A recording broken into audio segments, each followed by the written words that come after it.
আপনি জাতির পিতার কন্যা, আপনি একাধিকবারের প্রধানমন্ত্রী, আপনাকে বিএনপির একজন নেতা সাদেক হোসেন খোকাই ঢাকা থেকে হারিয়ে দিয়েছিল, সেই কথা নিশ্চয়ই আপনার মনে আছে। তো কাজে এত চ্যালেঞ্জ দিয়েন না, মানুষকে এত তুচ্ছ তাচ্ছিল্য করেন না।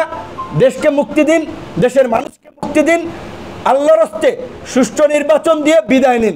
অনেক দেশের ক্ষতি করেছেন, অনেক মানুষের উপরে অত্যাচার নির্যাতন জুলুম চালিয়েছেন, আর অত্যাচার নির্যাতন জুলুম চালায়েন না। এইটা যদি প্রধানমন্ত্রী বলেন, ধরেন এরশাদ খালেদা জিয়া যদি ভারতের পা ধরে বসে থাকতেন তাহলে তো তারা ক্ষমতায় থাকতেন। খালেদা জিয়া তো এখন হাসপাতালে মৃত্যুর প্রহর গুনতেন না, তাকে চিকিৎসার জন্য বিদেশ যেতে দেওয়া হচ্ছে না। তার দলের একজন স্থায়ী কমিটির সদস্য, সাবেক আমলা, সাবেক মন্ত্রী সালাউদ্দিন সাহেব আপনার দিল্লিতে আপনার আটকা পড়ে রয়েছেন, দেশে আসতে পারছেন না। তাদের সাথে যদি ভারতের এরকম সম্পর্ক থাকতো তাহলে তো তারা প্রধানমন্ত্রীর মতো আপনার ক্ষমতা ভোগ করতে পারতেন, সরকারে যেতে পারতেন। এটা প্রধানমন্ত্রী নিজের কথাটা অন্যের উপরে চাপিয়ে দিয়েছেন, কারণ তিনিই তো বলেছেন যে আমরা ভারতকে যা দিয়েছি আজীবন মনে রাখবে। এইটা একটা দেশের প্রধানমন্ত্রী বলতে পারেন না, কিন্তু এই প্রধানমন্ত্রী বলেছেন, কারণ দেশের চেয়ে, দেশের জনগণের চেয়ে ক্ষমতায় থাকাটাই তাদের কাছে বড়। তিনি ডক্টর ইউনূসকে চ্যালেঞ্জ করেছেন এবং তিনি খুব গর্ব নিয়ে বলেন, আমি জাতির পিতার কন্যা, আমি কাউকে জেলাসি করি না, আমি কাউকে হিংসা করি না।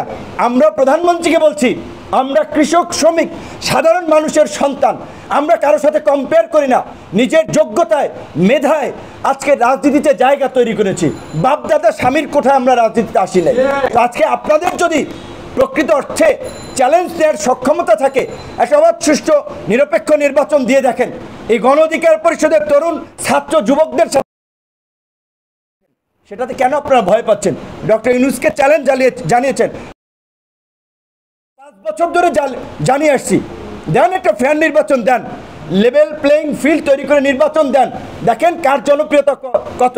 আপনি জাতির পিতার কন্যা, আপনি একাধিকবারের প্রধানমন্ত্রী, আপনাকে বিএনপির একজন নেতা সাদেক হোসেন খোকাই ঢাকা থেকে হারিয়ে দিয়েছিল, সেই কথা নিশ্চয়ই আপনার মনে আছে। তো কাজে এত চ্যালেঞ্জ দিয়েন না, মানুষকে এত তুচ্ছ তাচ্ছিল্য করেন না।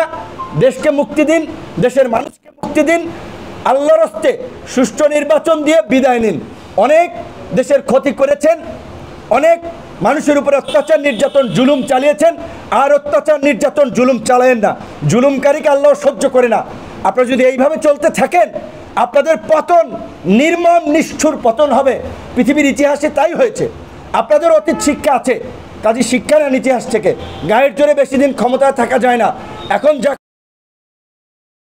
সব কিছু গায়ের জোরে করছেন, এইভাবে একটা দেশ চলতে পারে না এবং চলবে না। জনগণ রুখে দাঁড়াবে ইনশাল্লাহ।